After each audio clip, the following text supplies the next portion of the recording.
ஓம் சாய்ராம். எல்லாருக்குமே வணக்கம். எல்லாரும் நல்லா சந்தோஷமா இருப்பீங்கன்னு நான் நம்புறேன். இந்த ஒரு வீடியோவில் வந்துட்டு எனக்கு ரொம்ப ரொம்ப ரொம்ப பிடிச்ச ஒரு நாளான குரு பூர்ணிமா நாளை பற்றி நான் உங்க கூட பேச போகிறேன். ஸோ குரு பூர்ணிமா வந்து எப்படி தொடங்குனுச்சு, குரு பூர்ணிமாவுடைய விஷயங்கள்லாம் என்னென்ன மாதிரியான ஒரு ஸ்பெஷல் திங்ஸ் எல்லாம் நம்ம பண்ணணும் அப்படிங்கிறத வந்து கம்ப்ளீட்டாக நம்ம வந்து பார்க்கலாம். ஸோ நீங்கள் என்னோட சேனலை ஃபர்ஸ்ட் டைம் பார்க்குறீங்க அப்படின்னா let me introduce myself. I am Soundarya Lakshmi. I am Sai பக்தை. ஸோ உங்களுக்கு நான் சாய்பாபாவை பற்றி நிறைய விஷயங்களை எடுத்து சொல்கிறதுக்காக தான் இந்த ஒரு சேனலையே நான் வந்து ஸ்டார்ட் பண்ணியிருக்கேன். நீங்கள் இந்த மாதிரியான அற்புதமான விஷயங்கள் எல்லாம் தெரிஞ்சுக்கிறதுக்கு என்னோட சேனலை மறைக்காமல் சப்ஸ்கிரைப் பண்ணி வச்சுக்கோங்க. And without any further delay நம்ம வந்து வீடியோக்குள்ளே போகலாம். நீங்களும் ஆத்மார்த்தமாக எல்லா விஷயங்களையும் மனசார கேட்டு இந்த ஒரு நாளில் வந்து எல்லாரும் சிறப்பாக கொண்டாடணும் அப்படிங்கிறத என்னுடைய விருப்பமும் கூட. குரு பூர்ணிமா அப்படிங்கிற ஒரு புண்ணியமான ஒரு நாள் வந்து என்னைக்கு வருது அப்படின்னா ஜூலை 29, 2026 வந்துட்டு நம்மளுக்கு குரு பூர்ணிமா வருது. குரு பூர்ணிமா எப்படி வந்து ஸ்டார்ட் ஆச்சு, அதோடைய ஹிஸ்ட்ரி எல்லாம் என்ன, குரு பூர்ணிமா ஷீரடியில் எப்படி வந்து தொடங்குனுச்சு, ஷீரடியில் குரு பூர்ணிமா அப்போ யாரெல்லாம் வந்து செலிப்ரேட் பண்ணாங்க, பாபா இந்த பண்டிகையை கொண்டாடணும்னு சொல்லி பாபாவே தன்னுடைய பக்தர்கள்கிட்ட கொண்டாட சொல்லி கேட்டுக்கிட்ட ஒரு நாள் தான் இந்த குரு பூர்ணிமா. ஸோ இது வந்து பாபாவால் எப்படி தொடங்கினது, அந்த காலத்திலிருந்து இந்த காலம் வரைக்கும் ஷிரடியில் வந்து குரு பூர்ணிமா ஃபெஸ்டிவல் அந்த திருவிழா வந்து எப்படி நடக்கும், அதுக்கான எல்லா ஏற்பாடுகளும் எப்படி போகும் அப்படிங்கிற விஷயத்தையும் நம்ம பார்க்க போகிறோம். நீங்கள் குரு பூர்ணிமா அன்னைக்கு பண்ணக்கூடிய விஷயங்கள்லாம் என்னென்ன அப்படிங்கிறத பற்றி இந்த வீடியோவில் கம்ப்ளீட்டாக பார்க்கலாம். ஸோ வீடியோவை ஸ்கிப் பண்ணாமல் கண்டினியூஸாக நீங்கள் பாருங்கள். பாபாவுடைய அற்புதமான விஷயங்களை, இந்த குரு பூர்ணிமா வந்துட்டு சாதாரண நாள் கிடையாது. ஷிரடியில் வந்து நிறைய பண்டிகைகள் வந்து தொடர்ந்து வந்து கொண்டாடுவாங்க. அப்படி இருக்கும்போது இந்த குரு பூர்ணிமாக்குன்னு ஒரு முக்கியத்துவம் இருக்குது. ஸோ அந்த ஒரு நாளில் பாபாவை வழிபடுறது அப்படிங்கிறது எவ்வளவு முக்கியம், அத்தியாவசியம் அப்படிங்கிறத விஷயத்தை பற்றி இந்த வீடியோவில் கம்ப்ளீட்டாக நம்ம பார்க்கலாம். ஓகே, ஸோ முதல்ல குரு பூர்ணிமா அப்படிங்கிற ஒரு நாள் வந்து எப்படி ஆரம்பிச்சிச்சு அப்படிங்கிறத பற்றி நம்ம பார்க்கலாம். இப்போ நம்ம ஹிஸ்ட்ரியை வந்து பார்க்க போகிறோம், குரு பூர்ணிமாவுடைய வரலாறு. ஸோ குரு பூர்ணிமா அப்படிங்கிற ஒரு நாள் வந்து இன்னொரு பேரும் இருக்குது, வியாச பூர்ணிமா அப்படின்னு சொல்கிறாங்க. ஸோ குரு பூர்ணிமா அப்படிங்கிறது முதல்ல தொடங்கினது பார்த்தீங்கன்னா இதோடைய ஆரிஜினிட்டி அப்படிங்கிறது வந்து புத்திசம் கம்யூனிட்டிலேருந்து வந்திருக்கு. புத்தா இருப்பாங்க இல்லையா, ஸோ புத்தா கிட்ட அவர்களுடைய சிஷ்யர்கள் மாங்ஸ் இருப்பாங்க இல்லையா, ஸோ அவங்க எல்லாருமே வந்துட்டு தீட்சை வாங்கக்கூடிய ஒரு நாளை தேர்ந்தெடுப்பாங்களாம். ஸோ அதுதான் அவர்களுக்கு குரு பூர்ணிமா அப்படின்னு சொல்கிறாங்க. ஸோ யூஸ்வலாக வந்துட்டு இந்த ரெய்னி சீசன் இருக்கும் இல்லையா, இந்த மழை காலங்கள், ஸோ அந்த ஒரு காலகட்டத்தில் தான் வந்துட்டு அவங்க வந்து தீட்சை வந்து வாங்குவாங்களாம், புத்தா கம்யூனிட்டியில் இருக்கிறவங்க, புத்தாவுடைய சிஷ்யர்கள். ஸோ அவங்க அந்த ஒரு நாளை தேர்ந்தெடுத்து அந்த ஒரு நாளில் வந்து குருவை கௌரவப்படுத்துறதுக்காக இந்த குரு பூர்ணிமா அப்படின்னு கொண்டாடினாங்க. இது வந்து அப்படியே இந்த ஒரு பாரம்பரியம் வந்துட்டு ஜெயின் கம்யூனிட்டிக்கு பாஸ் ஆனாச்சு. ஸோ ஜெயின் கம்யூனிட்டியில் இருக்கிறவங்களும் குரு பூர்ணிமான்னு வந்து நல்ல சிறப்பாக கொண்டாட ஆரம்பித்தாங்க. ஸோ மகாபாரதத்தை இயற்றியவர் வந்துட்டு வியாச முனிவர் இருக்கார் இல்லையா, ஸோ அவர்களுக்கும் இந்த ஒரு நாளில் வந்து அவங்கெல்லாம் சேர்ந்து கௌரவப்படுத்துறதுக்காக குரு பூர்ணிமா நாள் அப்படின்னு சொல்லி வியாச பூர்ணிமா அப்படின்னு சொல்லி அவங்க வந்து கொண்டாட ஆரம்பித்தாங்க. இது வந்து அப்படியே பாஸ் ஆன் ஆகி நிறைய கம்யூனிட்டிக்கு பாஸ் ஆன் ஆச்சு. ஸோ இப்போ நம்ம பாபா வந்து இந்த குரு பூர்ணிமாவை எப்படி தொடங்கினாங்க, எப்படி இது வந்து ஷிரடியில் வந்துச்சு அப்படிங்கிறத பற்றி நம்ம பார்க்கலாம். ஸோ பாபா வந்து எல்லாருக்கும் வந்து குரு அப்படிங்கிறது நம்மளுக்கு தெரியும் இல்லையா. ஸோ அதாவது பாபாவை வந்து நம்ம வந்து அப்பாவாக பார்ப்போம், அம்மாவாக பார்ப்போம், கடவுளாக பார்ப்போம். நம்ம சில பேருக்கு வந்துட்டு பாபா வந்து கிருஷ்ணராக வந்து தெரிவார், சில பேருக்கு பாண்டுரங்கனாக தெரிவார், சில பேருக்கு சிவனாக தெரிவார். என்னென்ன ஸ்வரூபமாக வந்து பாபாவை தரிசனம் பண்ணுறாங்களோ அந்தந்த ஸ்வரூபமாக அவங்களுக்கு காட்சி தர்றவங்க தான் நம்மளுடைய பாபா. நம்மளுடைய மனசில் பாபா எப்படிப்பட்ட ஒரு ஸ்தானத்தில் இருந்தாலும் அந்த குரு பூர்ணிமா நாள் அன்னைக்கு குருவுக்கு எப்படி கௌரவம் நம்ம படுத்துவோமோ அதே மாதிரி பாபாவுக்கும் நம்ம பண்ணணும். 1908 அந்த வருடங்களில் தான் வந்துட்டு குரு பூர்ணிமா வந்து ஷீரடியில் கொண்டாட ஆரம்பிச்சிச்சு. ஸோ பாபா வந்து இது வரைக்கும் வாழ்நாளில் பாபா வந்து ஷிரடிக்கு வந்ததுலேருந்து இப்போ அந்த 1908 வரைக்கும் எதுவுமே வந்து பாபா வந்து கேட்டதே கிடையாது. ஆனா பக்தர்களை ஒன்னே ஒண்ணுதான் கேட்டுக்கிட்டாங்க, குரு பூர்ணிமா வந்து கொண்டாடுங்க அப்படின்னு சொன்னாங்க.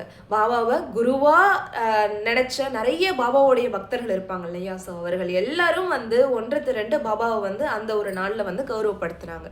ஸோ ஒரு நாள் என்ன ஆணுச்சு அப்படின்னா, தாதா சாஹிப் நூல்கர் அப்படிங்கிறவங்க வந்து பாபாவை வந்து பார்க்கறதுக்கு வந்திருக்காங்க. பாபா வந்து இன்வைட் பண்ணியிருக்காங்க அவங்கள வர சொல்லி. ஸோ வந்ததும் அவங்க கிட்ட வந்து பாபா கிட்ட ஆசீர்வாதம் வாங்கலான்னு போகும்போது பாபா வந்து என்ன சொல்லியிருக்காங்க அப்படின்னா, துவாரகமாயில் நீங்கள் என்ட்ரு ஆகும்போது பார்த்தீங்க அப்படின்னா ஒரு ஒரு ஸ்டிக் மாதிரி இருக்கும், ஒரு தூண் மாதிரி இருக்கும், சின்னதாக இருக்கும். அந்த ஸ்டிக்கை வந்துட்டு நிறைய கேஜ் போட்டு அதை வந்து க்ளோஸ் பண்ணி வச்சுருப்பாங்க. அதை யாரும் டச்லாம் பண்ணக்கூடாது. ஸோ அந்த அளவு வந்து அதை செக்யூர்டாக வச்சுருப்பாங்க. ஸோ அந்த ஒரு தூணை வந்து தொட்டு கும்பிடு, அந்த தூணை வந்து வணங்குங்க அப்படின்னு சொல்லிட்டு நூல்கர் கிட்ட சொல்லியிருக்காங்க. அவரும் வந்துட்டு அதை வந்து வணங்கியிருக்காரு, அந்த ஸ்டிக்கை வந்து வணங்கியிருக்காரு. யூஸ்வலி பாபா வந்து அந்த ஸ்டிக்கை பிடிச்சிட்டு தான் சமையல் வந்து பண்ணுவாங்களாம். அது வந்துட்டு ஒரு சின்னதாக ஒரு ஸ்டிக் மாதிரி இருக்கும், அதை வந்து நட்டு வச்சா மாதிரி இருக்கும். துவாரகமாய் முன்னாடி பாபா வந்து துவாரகமாயில் உட்காந்துருப்பாங்க இல்லையா, ஸோ துவாரகமாய்க்கு ஸ்டெப்ஸ்ல இருந்து ஒரு 3 feet தள்ளினா மாதிரி ஒரு ஸ்டிக் மாதிரி நின்றுட்டே இருக்கும். நீங்கள் துவாரகமாயில் என்ட்ரு ஆகும் போதே பார்க்கலாம். அது வந்துட்டு கரெக்டாக அந்த துவாரகமாயோடைய அந்த ஸ்டார்டிங்லேயே வந்துட்டு இருக்கும், அந்த ஸ்டிக் மாதிரி இருக்கும். ஸோ அந்த ஸ்டிக்கை வந்துட்டு தொட்டு கும்பிடுங்க அப்படின்னு சொல்லிட்டு நூல்கர் கிட்ட சொல்லியிருக்காங்க. நூல்கரும் வந்துட்டு அதை தரிசனம் பண்ணியிருக்காரு, அந்த ஸ்டிக்கை வந்து தரிசனம் பண்ணியிருக்காரு. ஸோ அதே மாதிரி பாபா வந்து அந்த ஸ்டிக்கில் தான் வந்துட்டு ரொம்ப நேரம் சாஞ்சி உட்காந்து தியானம் பண்ணுவாங்களாம். ஸோ 2 விதமான விஷயங்கள் வந்து அந்த ஒரு தூணில் வந்து இருக்கு. ஸோ யூஸ்வலி பாபா வந்து குக் பண்ணும்போது அந்த தூணை பிடிச்சி தான் வந்துட்டு கையாலே வந்து பாபா வந்து சமைப்பாங்க இல்லையா, தன்னுடைய கையை வந்து பானைக்குள்ளேயே வச்சு அந்த மிக்ஸ் பண்ணுறதெல்லாம் பண்ணுவாங்க. ஸோ அது வந்து பண்ணுவாங்க. ஸோ அந்த ஸ்டிக்கை வந்து இப்படி ஃபுல்லாக ஹோல்ட் பண்ணிட்டு தான் அந்த சமையலை வந்து பண்ணுவாங்களாம். And most of the time வந்து பாபா வந்து அந்த ஸ்டிக்கில் வந்து நல்லா முதுக சாஞ்சி உட்காந்து தியானம் பண்ணுவாங்களாம். இன்னும் கூட நீங்கள் துவாரகமாயில் போயிட்டு பார்த்தீங்கன்னா தெரியும், அந்த ஸ்டிக்கில் வந்துட்டு நிறைய பேர் வந்து முதுக நல்லா ஃபுல்லாக சாஞ்சி உட்காந்து தியானம் பண்ணுவாங்க, சச்சரிதம் வந்து பாராயணம் பண்ணுவாங்க, ஸ்தவனமஞ்சரி பாராயணம் பண்ணுவாங்க. ஸோ பாபாவை வந்து ரொம்ப நேரம் வந்து தியானம் பண்ணணும்னு இருக்கிறவங்க வந்துட்டு இந்த நைட் டைமில் வந்துட்டு அந்த ஒரு தூணில் வந்து சாஞ்சி உட்காந்து தியானம் பண்ணுவாங்க. ஸோ பாபா வந்து நூல்கரை வந்து அந்த இடத்துல போயிட்டு நீங்கள் தரிசனம் பண்ணுங்க அப்படின்னு சொல்லியிருக்காங்க. நூல்கரும் வந்துட்டு தரிசனம் பண்ணியிருக்காரு. அதுக்கப்புறம் பாபாவுடைய பக்தர் ஷாமா வந்திருக்காரு. ஷாமா வந்து எனக்கு ரொம்ப ரொம்ப பிடிச்ச ஒரு பக்தர். ஸோ ஷாமாவை வந்துட்டு பாபாவை தரிசனம் பண்ணலான்னு போகும்போது ஷாமா கிட்டேயும் பாபா என்ன சொல்லியிருக்காங்க அப்படின்னா, போயிட்டு அந்த தூணை போய் தரிசனம் பண்ணு, நூல்கரோட சேர்ந்து நீயும் போய் அங்கே தரிசனம் பண்ணு அப்படின்னு சொல்லியிருக்காரு. ஆனால் ஷாமாவுக்கு தான் வந்துட்டு பாபா மட்டும்தான் தெரியும், வேற எதுவுமே தெரியாது. ஷாமா என்ன சொல்லியிருக்காரு அப்படின்னா, இல்லை பாபா நான் உங்களே தரிசனம் பண்ணிக்கிறேன்னு சொல்லிட்டு பாபாவை வந்து இல்லை நான் உங்களை தான் பண்ணுவேன் அப்படின்னு சொல்லி ரெக்வஸ்ட் பண்ணி கேட்டு பாபாவே தரிசனம் பண்ணிக்கிட்டாராம். ஸோ உங்களுக்கு இன்னொரு ஆப்பர்ச்சுனிட்டி ஷீரடிக்கு போகும்போது கிடைக்குது அப்படின்னா, பாபாவே சொல்லியிருக்காங்க அந்த ஒரு தூணை வந்து நம்ம எல்லாரும் தரிசனம் பண்ணணும்னு சொல்லிட்டு. எனி டைம் நீங்கள் அதை மிஸ் பண்ணியிருந்தீங்க அப்படின்னா சீரடி போகும்போது அந்த ஒரு தூணை வந்து தரிசனம் பண்ணுங்க. ஸோ அங்கே தான் வந்து பாபா வந்து உட்காந்து தியானம் பண்ணுவாங்களா, அங்கே தான் பாபா சமைக்கவும் செஞ்சுருக்காங்க.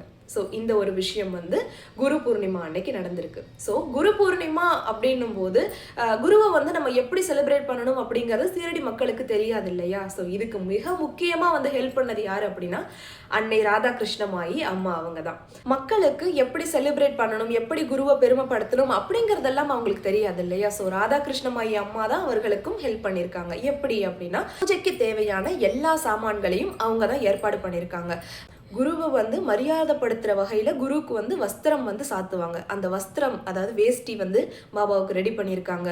அதுக்கப்புறம் வந்துட்டு அந்த குருவுக்கு வந்து தேவையான அந்த திரவியம்லாம் தேவைப்படும் இல்லையா, அபிஷேகம் பண்ணுறது, அந்த பாத பூஜை பண்ணுறதுக்கு அதற்கான பொருட்கள் எல்லாம் அவங்க வந்து ஒன்று திரட்டி அவங்க வந்து அவங்களுடைய ஷாலாவில் வந்து வச்சுருக்காங்க. அதுக்கப்புறம் தாத்தா சாஹிப் நூல்கர், தாத்தா சாஹிப் கேல்கர், அப்புறம் ஷாமா, இவங்க எல்லாம் வந்து பாபாவை தரிசனம் பண்ணுறதுக்காக போயிட்டு பாபாவை வந்து குரு பூர்ணிமா அன்னைக்கு இப்படி வந்து மரியாதைப்படுத்தி கௌரவப்படுத்தியிருக்காங்க. ஸோ இது வந்து அந்த காலத்தில் நடந்த ஒரு முறை. இது அந்த காலத்துல இருந்து இப்போ வரைக்கும் வந்து ரொம்பவுமே கோலாகலமாக குரு பூர்ணிமா வந்து கொண்டாடப்படுது. ஸோ பாபாவை நம்ம குருவாக ஃபாலோ பண்ணுறோம் அப்படின்னா, பாபாவை வந்து குருவாவோ நீங்கள் என்னவா நினச்சி பாபாவை வழிபட்டாலும் சரி, இந்த ஒரு நாளை வந்து தவற விடவே கூடாது. பாபாவா வந்து எல்லார்கிட்டையும் கேட்டு இதை வந்து செலிப்ரேட் பண்ணுங்க, இதை வந்து கொண்டாடுங்க, உங்க குருவை பெருமைப்படுத்துங்கன்னு சொல்லி எல்லாரையும் கேட்டுக்கிட்ட ஒரு நாள் தான் இந்த குரு பூர்ணிமா நாள். பாபாவுடைய பக்தர்கள் எல்லாரும் நீங்க வந்துட்டு பாபாவை போயிட்டு நேர்ல பாருங்க. இந்த ஒரு நாள்ல என்ன பண்ணணும் அப்படிங்கறத பத்தி நம்ம இப்ப பார்க்கலாம். ஓகே, ஸோ பாபாவுக்கு வஸ்திரம் அப்படிங்கறது நம்ம சாத்தணும். நம்மளால என்ன முடியுதோ, நம்ம வீட்டுல குட்டி பாபா சிலை வச்சிருப்போம் இல்லையா, ஸோ அந்த பாபா சிலைக்கு கூட நம்ம வந்து வஸ்திரம் சாத்தலாம். நம்மளால எவ்வளவு செய்ய முடியுமோ அதுவளவு செஞ்சா போதும். இல்ல நம்ம கிட்ட நிறைய இருக்கு அப்படின்னும் போது பாபாவுடைய கோவில்ல வந்துட்டு ப்ரேயரா நீங்க இன்ஃபார்ம் பண்ணிட்டீங்க அப்படின்னா பாபாவுக்கு வந்து ட்ரெஸ் வந்து ஆஃபர் பண்ணலாம். ஆரத்திக்கு முன்னாடி வந்து ஒவ்வொரு ட்ரெஸ் மாத்துவாங்க இல்லையா. ஸோ பெரிய கோவிலா இருக்கு அப்படின்னா வந்துட்டு மார்னிங், ஆஃப்டர்நூன், ஈவினிங் அப்படின்னு சொல்லிட்டு மாத்துவாங்க. இல்லை சின்ன கோவிலா இருக்கு அப்படின்னா ஒருவேளை ஆரத்திக்கு வந்துட்டு நீங்க வந்து ஒரு ட்ரெஸ்ஸு வந்து நீங்கள் ஆஃபர் பண்ணலாம். பாபாவுக்கு நீங்கள் ப்ரியராக இன்ஃபார்ம் பண்ணிட்டீங்க அப்படின்னா அந்த ஒரு நாளில் வந்து அவங்க வந்து ட்ரெஸ் வந்து சாத்திடுவாங்க. ஸோ பாபாவுக்கு நீங்கள் வஸ்திரம் வந்து நீங்கள் ஆஃபர் பண்ணலாம். அதுக்கப்புறம் வந்துட்டு கண்டிப்பாக வந்து அன்னதானம் அப்படிங்கிறது இந்த ஒரு நாளில் வந்து நம்ம எல்லாருமே பண்ணணும். ஸோ அன்னதானம் அப்படிங்கிறது வந்துட்டு யாருக்கெல்லாம் வந்து உணவு தேவையாக இருக்கோ அவர்களுக்கெல்லாம் தேடி தேடி போய் அன்னைக்கு ஒரு நாள்லையாவது நம்ம வந்து சாப்பாடு கொடுக்கறதுக்கு நம்ம வந்து பார்த்துக்கணும். அப்புறம் குரு தட்சணை அப்படிங்கிறது ரொம்பவுமே முக்கியம். ஸோ குரு தட்சணை அப்படிங்கிறது வந்து நம்ம வந்து நிறைய பேருக்கு கொஸ்டின் வரும், நம்ம ஏன் வந்து தட்சணை கொடுக்கணும், கடவுள் வந்து தட்சணை எல்லாம் கேட்பாரா, கடவுளுக்கு நம்ம தட்சணை கொடுக்கணுமா அப்படிங்கிற கொஸ்டின்ஸ் வந்து எல்லாருக்குமே வரும். ஆனால் தட்சணை அப்படிங்கிறது மிக மிக முக்கியமான விஷயம். பாபா வந்து நிறைய பேர்கிட்ட வந்துட்டு எனக்கு இவ்வளோ ரூபாய் கொடுங்க, எனக்கு வந்து 2 ரூபாய் கொடுங்க, 5 ரூபாய் கொடுங்க, எனக்கு 25 ரூபாய் கொடுங்க, எனக்கு 75 ரூபாய் கொடுங்கன்னு அப்படி எண்ணிக்கை வரிசையில் கூட நிறைய பேர்கிட்ட வந்து தட்சணையாக கேட்டு வாங்கியிருக்காங்க. இந்த தட்சணை அப்படிங்கிறது வந்து எதை ரெப்ரசன்ட் பண்ணுறது அப்படின்னா, நம்ம பற்றற்று வாழணும் அப்படிங்கிறத வந்து பாபா நம்மளுக்கு சொல்லிக் கொடுக்குறாங்க. குரு தட்சணை அப்படிங்கிறது நம்மளால எவ்வளோ முடியுதோ அதை வந்து நம்ம கண்டிப்பாக பண்ணணும். இதெல்லாம் வாங்கி தனக்குன்னு வச்சுக்க போறாங்களாவா? அப்படி கிடையவே கிடையாது. எதையுமே வந்து தனக்குன்னு இது வரைக்கும் பாபா பயன்படுத்தினதே கிடையாது. அந்த ஊர்ல சுத்தி இருக்கக்கூடிய கஷ்டப்படுற மக்கள் யாருக்கெல்லாம் தேவை இருக்கோ அவர்களுக்கு எல்லாத்தையும் அதை வந்து பிரிச்சு கொடுத்து எல்லாருடைய தேவைகளையும் பூர்த்தி பண்ணுவாங்க. ஸோ இந்த தட்சணை வாங்குறது அப்படிங்கிறது வந்து நம்ம வந்து பற்றற்று வாழணும் அப்படிங்கிறத வந்து நம்ம கற்றுக் கொடுக்குறாங்க. இந்த செல்வம், இந்த மோகத்திலே நம்ம வந்து விழுந்து அதிலே வந்து சிக்கி நம்மளுடைய வாழ்க்கையை அழிச்சுக்காம நம்ம இந்த சொத்து சுகத்துலலாம் வந்து பற்று இல்லாமல் வாழணும், பிறருக்கு நீ கொடுத்து உதவு, நல்ல கருமாக்களை சேர்த்து வை அப்படிங்கிற சொல்கிற வகையில் தான் பாபா வந்து தட்சணை அப்படிங்கிற ஒரு விஷயத்தையே வந்து மக்கள்கிட்ட வாங்குவாங்க. ஸோ நம்ம தட்சணை பண்ணுறது அப்படிங்கிறது இந்த ஒரு நாளில் வந்து ரொம்பவுமே சிறப்பு. நம்மளால் எவ்வளோ பண்ண முடியுதோ, நீங்கள் வந்துட்டு உண்டியலில் போயிட்டு ஒரு பாபாவுடைய பாதத்தில் வச்சுட்டு 50 ரூபாயோ 100 ரூபாயோ 5 ரூபாயோ 2 ரூபாயோ எவ்வளோ முடியுதோ அந்த ஒரு நாளில் வந்து குரு தட்சணை கொடுக்கறது ரொம்பவுமே முக்கியம். கோவிலுக்கு போக முடியலன்னா கூட பரவாயில்ல, வீட்டிலே வந்து பாபாவுடைய திருவுருவ சிலைக்கு வந்து அபிஷேகம், ஆராதனை எல்லாம் பண்ணி பாபாவுக்கு வந்து புது வஸ்திரம் வந்து கண்டிப்பாக சாத்துங்க. ஏன்னா இந்த ஒரு நாளில் வஸ்திரம் பண்ணுறது அப்படிங்கிறது ரொம்பவுமே சிறப்பு. வஸ்திரம் எல்லாம் சாத்தி பாபா கிட்ட மனசார பிரார்த்தனை பண்ணிக்கோங்க. இந்த பிறவியில் என்னை நீ கண்டெடுத்ததுக்கு ரொம்ப ரொம்ப நன்றி பாபா.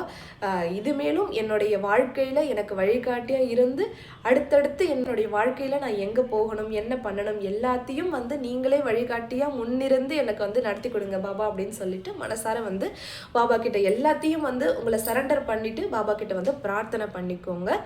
அண்ட் இந்த ஒரு நாளில் வந்து நீங்கள் வந்து கண்டிப்பாக சச்சரிதம் வந்து பாராயணம் பண்ணணும். அப்புறம் சாய் ஸ்தவன மஞ்சரி வந்து கண்டிப்பாக பாராயணம் பண்ணுங்க. நீங்கள் உங்களால் சச்சரிதம் பாராயணம் பண்ணனா கூட பரவாயில்ல, சாய் ஸ்தவன மஞ்சரி அப்படிங்கிறது நம்மளால 1 மணி நேரத்தில் படித்து முடிச்சிட முடியும், அதுக்கும் குறைஞ்ச நேரத்திலே படித்து முடிச்சிட முடியும். மனசார பாபா கிட்ட உட்கார்ந்து சாய் ஸ்தவன மஞ்சரி வந்து பாராயணம் பண்ணிக்கோங்க. அந்த ஒரு புண்ணியமான ஒரு நூலை நம்ம படித்தாலே போதும், நம்மளுக்கு இருக்கக்கூடிய விஷயங்கள் எந்த விதமான கஷ்டங்களாக இருந்தாலும் சரி அதை எல்லாத்தையும் வந்து பாபா வந்து சரி பண்ணி கொடுத்து நம்மளுக்கு வந்து நிம்மதி அப்படிங்கிற ஒரு விஷயத்தை வந்து பாபா வந்து நம்ம எல்லாருக்கும் கொடுப்பாங்க. ஸோ சீரடியில் வந்து சின்ன ஒரு 16 வயசு பாலகனாக வந்த நம்மளுடைய பாபா வந்து முதல்ல வேப்பமரத்துக்கு கீழே வந்து தன்னுடைய குருவுடைய ஆசீர்வாதம் ஆசீர்வாதம் மூலயமா தனக்கு அந்த வேப்ப மரத்தை கீழே உட்காந்து தியானம் பண்ணிட்டு இருப்பாங்க. அப்போ ஷீரடியில் இருந்த மக்களுக்கு ஒன்றும் புரியாத மக்கள், யாருன்னே தெரியாத மக்கள் பாபாவை வந்து பல சோதனைகளுக்கு பாபாவை வந்து ஆட்படுத்தியிருக்காங்க. அதாவது பாபாவை வந்து என்ன சொல்றது, கல் எடுத்து அடிச்சிருக்காங்க. சின்ன சின்ன பசங்கள்லாம் விளையாண்டுட்டு இருக்கும்போது யார் இந்த சின்ன பையன் இந்த மாதிரி ரொம்ப நேரம் உட்காந்துருக்காரு அப்படின்னு சொல்லிட்டு கல்லெல்லாம் எடுத்து அடிப்பாங்களாம். பாபாவை வந்து நிறைய வந்து இந்த மாதிரியான அவமரியாதையான விஷயங்களுக்கெல்லாம் ஆட்படுத்தியிருக்காங்க. அதெல்லாம் எதையும் கண்டுக்காம பாபா திருப்பி அவர்களுக்கு எப்படி ஒரு நல்ல விஷயங்களை வந்து போதிச்சு அவங்கள வந்து நல்வழிப்படுத்தினாங்க. ஸோ அதே மாதிரி தான் தெரியாத நிறைய நிறைய விஷயங்களை நம்ம வந்து இது வரைக்கும் பண்ணியிருந்தாலும் இனிமே அதெல்லாம் இல்லாமல் நல்வழிப்படுத்துங்க குருநாதா அப்படின்னு சொல்லி பாபா கிட்ட முழுமையாக உங்களை வந்து சரணாகதி பண்ணிடுங்க.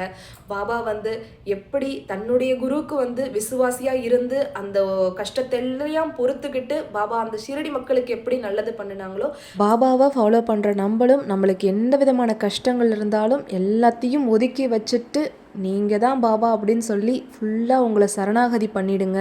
நம்ம சாய்க்கு விசுவாசியாக இருங்க. ஸோ இந்த ஒரு நாளில் குரு பக்தி அப்படிங்கிறது வந்து ரொம்பவுமே சிறப்பு. எல்லாரும் பாபாவை வந்து வழிபடணும். பாபாவுடைய ஆசீர்வாதத்தையும் அனுக்கிரகத்தையும் பாசத்தையும் அன்பையும் எல்லாரும் பெறணும் அப்படின்னு சொல்லி இந்த ஒரு நாளில் நானும் ப்ரேயர் பண்ணிக்கிறேன். ஸோ இந்த ஒரு நாள் வந்து என்னைக்கு வருது அப்படின்னா வருகிற 29ஆம் தேதி வருது. ஜூலை 29, 2026 தான் நம்மளுக்கு வந்து குரு பூர்ணிமா நாள் வந்து வருது. ஸோ இந்த ஒரு நாள் அன்னைக்கு நம்ம வந்து பாபாவை வந்து மனசார வந்து பிரார்த்தனை பண்ணிக்கணும். ஸோ சீரடியை பொறுத்த வரைக்கும் 3 நாள் வந்து திருவிழாவாக இருக்க போது 28, 29, 30 இந்த ஒரு 3 நாளுமே வந்து நல்ல கோலாகலமாக கொண்டாடுவாங்க. ஸோ 28ஆம் தேதி பார்த்தீங்க அப்படின்னா பாபா வந்து பல்லக்கில் வந்து ஊர்வலம் வருவாங்க. அண்ட் 29ஆம் தேதி பாபா வந்து அதே மாதிரி ரதத்திலையும் வந்து ஊர்வலம் வருவாங்க. ஸோ இந்த ஒரு நாளில் வந்து ஆரத்தியாக இருக்கட்டும், பஜனையாக இருக்கட்டும், ஸோ வந்து ரொம்ப கோலாகலமாக ஷீரடியில் வந்து கொண்டாடுவாங்க. ஸோ நம்மளால் ஷீரடிக்கு போக முடியலன்னா கூட பரவாயில்ல, பக்கத்தில் இருக்கக்கூடிய பாபாவுடைய கோவிலுக்கு போயிட்டு பாபாவை வந்து மனசார பிரார்த்தனை பண்ணிட்டு நான் சொன்ன மாதிரி பாபாவுக்கு வந்து வஸ்திரம் வந்து கொடுக்கறதுக்கு முயற்சிகளில் பண்ணுங்க. அண்ட் அது முடியலன்னா கூட பரவாயில்ல, அன்னதானம் வந்து நம்மளோட கைங்கரியத்தை வந்து ஈடுபடுத்திக்கிட்டோம் அப்படின்னா அதுவே ரொம்பவுமே சிறப்பு.